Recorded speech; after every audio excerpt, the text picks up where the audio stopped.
Hello everyone, welcome to Anushruti art zone. ನಿಮ್ಮ ಮನೆಯಲ್ಲೂ ಈ ರೀತಿ ಹಳೇದಾಗಿರೋಂತಹ ಟವಲ್ ಇದ್ದೇ ಇರುತ್ತೆ ಅಲ್ವಾ?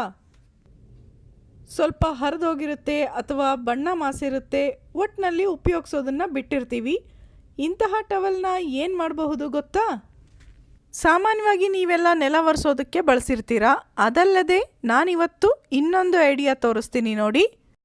ಮೊದಲಿಗೆ ಟವಲ್ನ ಅಂಚಿನಲ್ಲಿ ಈ ತರಹ ಗೊಂಡೆ ಕಟ್ಟಿರ್ತಾರಲ್ವ, ಅದನ್ನು ಕಟ್ ಮಾಡಿ ತೆಗೆದುಬಿಡಿ. ಸಾಮಾನ್ಯವಾಗಿ ಎಲ್ಲ ಟವೆಲ್ಗಳಲ್ಲೂ ಎಡ್ಜ್ನಲ್ಲಿ ಈ ರೀತಿಯಾಗಿ ಇದ್ದೇ ಇರುತ್ತೆ. ಅದಿಲ್ಲಿ ನಮಗೆ ಬೇಕಿಲ್ಲ, ಹಾಗಾಗಿ ಕಟ್ ಮಾಡಿ ತೆಗೆದುಬಿಡಿ. ನೀವು ನಮ್ಮ ಚಾನಲ್ನ ರೆಗ್ಯುಲರ್ ಆಗಿ ನೋಡ್ತಾ ಇದ್ದರೆ ನಿಮಗೆ ಹಳೆ ಬಟ್ಟೆಗಳನ್ನು ಉಪಯೋಗಿಸಿ ಮಾಡಬಹುದಾದ ಎಷ್ಟೋ ಉಪಯೋಗಕರ ವಿಡಿಯೋಗಳು ಸಿಗುತ್ತೆ ನೋಡಿ. ಈಗ ಇನ್ನೊಂದು ಅಂಚಿನಲ್ಲೂ ಕೂಡ ಈ ತರಹ ಕಟ್ ಮಾಡಿ ಅದನ್ನು ತೆಗೆದುಬಿಡಿ.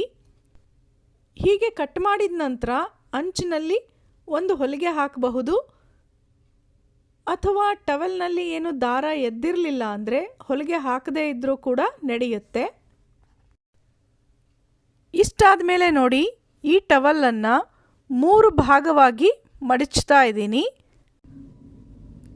ತುಂಬಾ ದೊಡ್ಡದಾಗಿರುವಂತಹ ಟವೆಲ್ ಇದ್ದರೆ 4 ಭಾಗ ಮಡಚ್ಕೋಬಹುದು.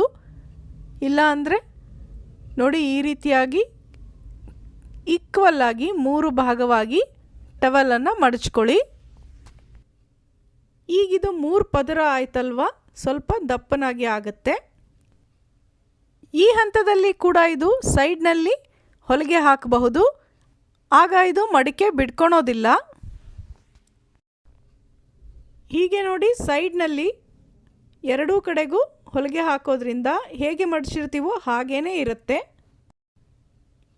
ಈಗ ಈ ಟವೆಲ್ನ ಸೈಡ್ಗೆ ಇಟ್ಕೊಂಡ್ಬಿಟ್ಟು ನೋಡಿ, ಒಂದು ಹಳೆಯದಾದಂತಹ ಪಿಲ್ಲೋ ಕವರ್ನ ತಗೊಳ್ಳಿ. ಈ ಪಿಲ್ಲೋ ಕವರ್ ಒಳಗಡೆ ಈಗ 3 ಭಾಗವಾಗಿ ಮಡಚಿ ಹೊಲಿದಿಟ್ಕೊಂಡಿದ್ವಿ ಅಲ್ವಾ ಟವೆಲ್ನ, ಅದನ್ನು ಈ ರೀತಿಯಾಗಿ ಸೇರಿಸಿ. ಮಡಚಿರುವಂತಹ ಟವೆಲ್ ಪಿಲ್ಲೋ ಕವರ್ನ ಮೂಲೆವರೆಗೂ ಕೂಡ ಹೋಗಬೇಕು. ಹಾಗೆ ಕರೆಕ್ಟಾಗಿ ಒಳಗಡೆ ಸೇರಿಸ್ಕೊಳ್ಳಿ. ಇಲ್ಲಿ ನಾನು ಬಳಸಿರೋ ಪಿಲ್ಲೋ ಕವರ್ ಮಧ್ಯ ಓಪನಿಂಗ್ ಇದೆ. ಸೈಡ್ನಲ್ಲಿ ಓಪನಿಂಗ್ ಇರೋ ಪಿಲ್ಲೋ ಕವರ್ ಆದರೆ ಈ ರೀತಿ ಮಡಚಿರುವಂತಹ ಟವೆಲ್ನ ಸೇರಿಸೋದು ತುಂಬಾ ಈಸಿ ಆಗುತ್ತೆ ನೋಡಿ. ಒಳಗಡೆ ಎಲ್ಲೂ ಸುಕ್ಕು ಬರದಿರೋ ಹಾಗೆ ನೀಟಾಗಿ ಟವೆಲ್ನ ಸೇರಿಸಿ ಪಿಲ್ಲೋ ಕವರ್ನ ಮುಚ್ಚಿಬಿಡಿ. ನೋಡಿ, ಕರೆಕ್ಟಾಗಿ ಪಿಲ್ಲೋ ಕವರ್ನ ಎಲ್ಲ ಮೂಲೆವರೆಗೂ ಟವೆಲ್ನ ಬಟ್ಟೆ ಹೋಗಿದೆ. ಈಗ ಪಿಲ್ಲೋನ ಓಪನಿಂಗ್ ಇತ್ತಲ್ವ, ಇದನ್ನು ಹೊಲಿಗೆ ಹಾಕಿ ಪೂರ್ತಿಯಾಗಿ ಕವರ್ ಮಾಡ್ಕೊಂಡ್ಬಿಡಿ. ಜೊತೆಗೆ ಮಡಚಿಟ್ಟಿರುವಂತಹ ಟವೆಲ್ ಹಾಗೇ ಪಿಲ್ಲೋ ಕವರ್ ಸರಿದಾಡ್ದಿರೋ ಹಾಗೆ ಸುತ್ತಲಿಗೂ ಕೂಡ ಹೊಲಿಗೆ ಹಾಕೋಬಹುದು ನೋಡಿ. ಎಲ್ಲ ಹೊಲಿಗೆ ಹಾಕಿದ ನಂತರ ಹೀಗಿದು ತಯಾರಾಯಿತು. ಹಳೆ ಬಟ್ಟೆಗಳು ಹಾಗೆಯೇ ಹಳೆಯ ಒಂದು ಪಿಲ್ಲೋ ಕವರ್ನ ಬಳಸಿಬಿಟ್ಟು ಒಂದು ಡೋರ್ ಮ್ಯಾಟ್ ರೆಡಿ ಮಾಡ್ಕೊಂಡ್ವಿ. ಇದರಲ್ಲಿ ಕೇವಲ ಬಟ್ಟೆನೇ ಬಳಸಿರೋದ್ರಿಂದ ಈಸಿಯಾಗಿ ತೊಳಿಬಹುದು, ಹಾಗೆಯೇ ಒಣಗೋದು ಕೂಡ ಬೇಗನೆ ಆಗುತ್ತೆ. ಹಳೆಯ ಬಟ್ಟೆಗಳಿಂದ ಒಂದೊಳ್ಳೆ ಉಪಯೋಗನೂ ಆಯಿತು ಅಲ್ವಾ? ನಿಮ್ಮ ಮನೆಯಲ್ಲಿರೋ ಹಳೆಯ ಟವಲ್ನ ಬಳಸಿ ನೀವು ಕೂಡ ಒಂದು ಡೋರ್ ಮ್ಯಾಟ್ನ ರೆಡಿ ಮಾಡ್ಕೊಳ್ಳಿ. ಈ ಐಡಿಯಾ ನಿಮಗೆ ಇಷ್ಟ ಆಯಿತು ಅಲ್ವಾ?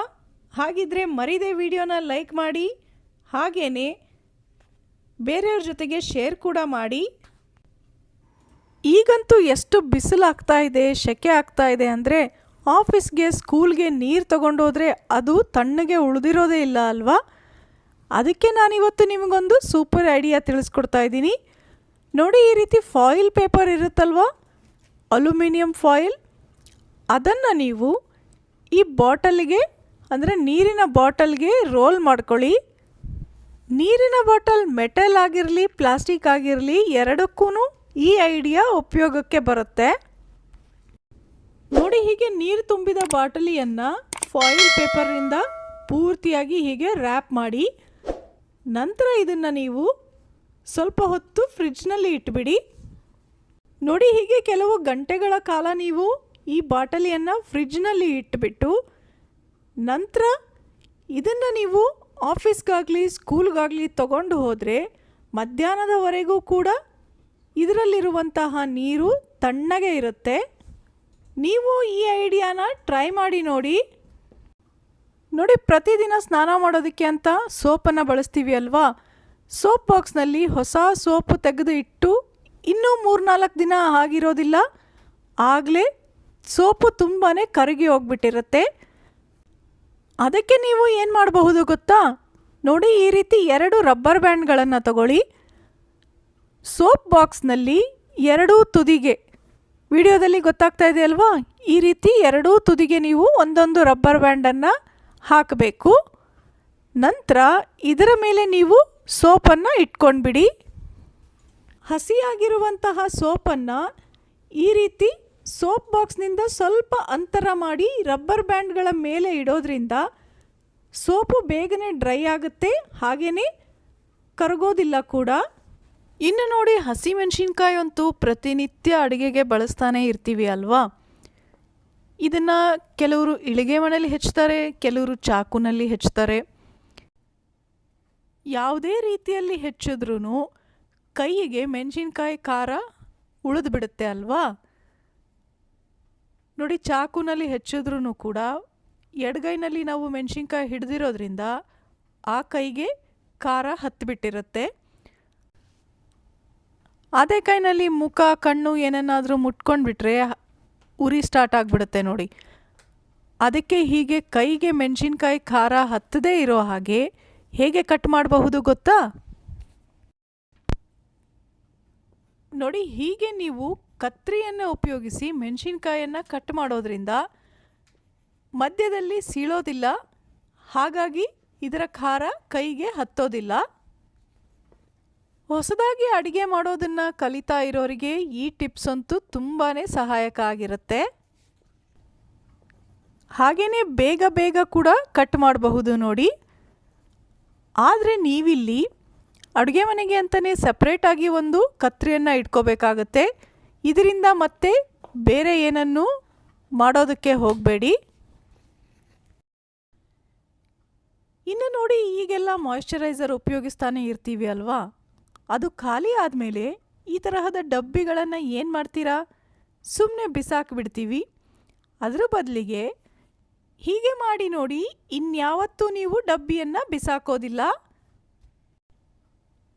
ಮಾಯಿಶ್ಚರೈಸರ್ ಖಾಲಿ ಆದ ನಂತರ ಮೊದಲಿಗೆ ಈ ಡಬ್ಬಿಯನ್ನು ಚೆನ್ನಾಗಿ ಒರೆಸ್ಕೊಳ್ಳಿ.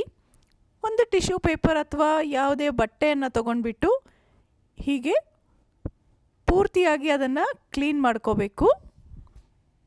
ಫ್ರೆಂಡ್ಸ್, ನಮ್ಮ ಚಾನಲ್ನಲ್ಲಿ ನಿಮಗೆ ಈ ರೀತಿ ಬೆಸ್ಟ್ ಔಟ್ ಆಫ್ ವೇಸ್ಟ್ ವಿಡಿಯೋಗಳು ತುಂಬಾ ಸಿಗುತ್ತೆ. ನೋಡಿ, ಈ ಚಿಕ್ಕ ಡಬ್ಬಿ ಒಳಗೆ ನೀವು ಸೇಫ್ಟಿ ಪಿನ್ಗಳನ್ನು ಹಾಕಿ ಇಟ್ಕೋಬಹುದು. ಸೇಫ್ಟಿ ಪಿನ್ಗಳನ್ನು ಹಾಗೇನೆ ಡ್ರೆಸ್ಸಿಂಗ್ ಟೇಬಲ್ನಲ್ಲಿ ಅಥವಾ ಡ್ರಾನಲ್ಲಿ ಹಾಕಿಬಿಟ್ರೆ ಬೇಗನೆ ಸಿಗೋದಿಲ್ಲ ಅಲ್ವಾ? ಅದರ ಬದಲಿಗೆ ಹೀಗೆ ಒಂದು ಚಿಕ್ಕ ಡಬ್ಬಿಯಲ್ಲಿ ಹಾಕಿಟ್ಕೊಂಡ್ರೆ ನೋಡಿ, ಬೇಕಂದಾಗ ತಕ್ಷಣಕ್ಕೆ ಪಿನ್ಗಳು ಸಿಕ್ಕಿಬಿಡುತ್ತೆ. ಅಲ್ಲದೆ ಹಾಗೇನೆ ಡ್ರಾನಲ್ಲಿ ಹಾಕಿಬಿಟ್ಟಿದ್ರೆ ಕೆಲವೊಂದು ಸಲ ಇದು ಓಪನ್ ಆಗಿ ಕೈಗೆ ಚುಚ್ಚೋ ಸಾಧ್ಯತೆ ಕೂಡ ಇರುತ್ತೆ. ಸೊ ಹೀಗೆ ಬಾಕ್ಸ್ನಲ್ಲಿ ಇಡೋದು ತುಂಬ ಒಳ್ಳೆಯ ಐಡಿಯಾ ಅಲ್ವಾ? ಇದೇ ರೀತಿ ನೋಡಿ, ಬಿಂದಿಗಳನ್ನು ತಂದಿರ್ತೀವಿ ಅಲ್ವಾ, ಅದನ್ನು ಒಂದು ಬಾಕ್ಸ್ನಲ್ಲಿ ಕೊಟ್ಟಿರ್ತಾರೆ. ಆ ಬಾಕ್ಸ್ ಕೂಡ ಸ್ವಲ್ಪ ದಿನ ಆದಮೇಲೆ ಹೀಗೆ ಸೀಳಿಬಿಡುತ್ತೆ ಅಥವಾ ಮುರಿದು ಹೋಗುತ್ತೆ. ಆಗ ಬಿಂದಿಗಳೆಲ್ಲ ಕೆಳಗೆ ಬೀಳೋ ಚಾನ್ಸಸ್ ಇರುತ್ತೆ. ಅದರ ಬದಲಿಗೆ ನೀವು ಇವುಗಳನ್ನು ಕೂಡ ಈ ತರಹ ಚಿಕ್ಕದಾದ ಡಬ್ಬಿಯಲ್ಲಿ ಹಾಕಿ ಇಟ್ಕೊಂಡು ಬಿಡಬಹುದು. ಅಲ್ಲದೆ ಈ ಬಿಂದಿ ಬಾಕ್ಸ್ಗಿಂತ ಈ ಬಾಕ್ಸ್ ಸ್ವಲ್ಪ ಅಗಲವಾಗಿ ಇರೋದ್ರಿಂದ ಯಾವ ಕಲರ್ ಬಿಂದಿಯನ್ನು ನಾವು ಆರಿಸ್ಕೊಳ್ಳೋದಕ್ಕೂ ಈಸಿ ಆಗುತ್ತೆ. ನೋಡಿ, ಯಾವುದು ಬೇಕೋ ಅದನ್ನು ಬೇಗನೆ ತಗೊಂಡ್ಬಿಡಬಹುದು. ನಿಮ್ಮೆಲ್ಲರಿಗೂ ಇವತ್ತಿನ ಈ ವಿಡಿಯೋ ಇಷ್ಟ ಆಯಿತು ಅಲ್ವಾ? ಎಲ್ಲ ಐಡಿಯಾಗಳು ಹೇಗನ್ನಿಸ್ತು ಅಂತ ಕಾಮೆಂಟ್ ಮಾಡಿ ತಿಳಿಸಿ. ಹಾಗೆ ಲೈಕ್ ಮಾಡೋದನ್ನು ಮರಿಬೇಡಿ. ಮತ್ತೆ ಸಿಗೋಣ ಇನ್ನೊಂದು ಇಂಟ್ರೆಸ್ಟಿಂಗ್ ಹಾಗೆ ಯೂಸ್ಫುಲ್ ವಿಡಿಯೋ ಜೊತೆ. ಧನ್ಯವಾದಗಳು.